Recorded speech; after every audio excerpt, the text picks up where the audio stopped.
Hi friends, welcome to my channel. ఒకసారి నా video full వరకు చూడండి, మీకే తెలుస్తుంది. డాగ్స్కి ఫుడ్ ప్రిపేర్ చేస్తున్నా.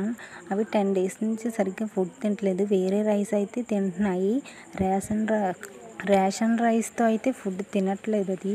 సో నాకు తెలిసిన వాళ్ళు ఏం చెప్పారంటే, ఇలా ట్రై చేసి చూస్తే అవి రేషన్ బియ్యం, అందులో ప్లాస్టిక్ బియ్యం కలిసినాయా లేదా నార్మల్ బియ్యమా తెలుస్తాయి అన్నారు.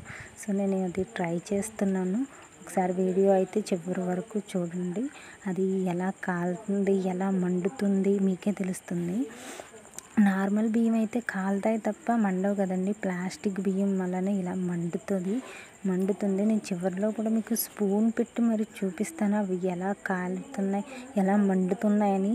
అది గరిటెని పట్టుకొని కూడా వదలలేదంటే మీకే తెలియాలి ఇవి ఎలాంటి బియ్యం అని. ఒకసారి చూడండి.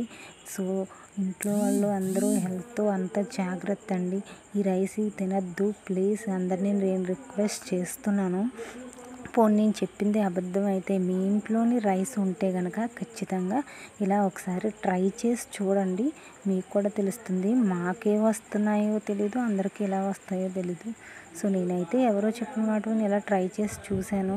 నిజంగా నాకైతే చాలా షాకింగ్ విషయం అండి. ఇలా చూస్తుంటే నాకే భయం వేసింది. ఇన్ని రోజులు ఈ రైసా నేను డాగ్స్కి పెట్టింది అని. సో సాడ్ అండి. సో జాగ్రత్తగా ఉండండి. మీరు కూడా కావాలంటే మీ ఇంట్లో ట్రై చేసి ఒకసారి చూడండి. కంపల్సరీ మీకే తెలుస్తుంది నేను చెప్పింది నిజమో అబద్ధమో అన్నది.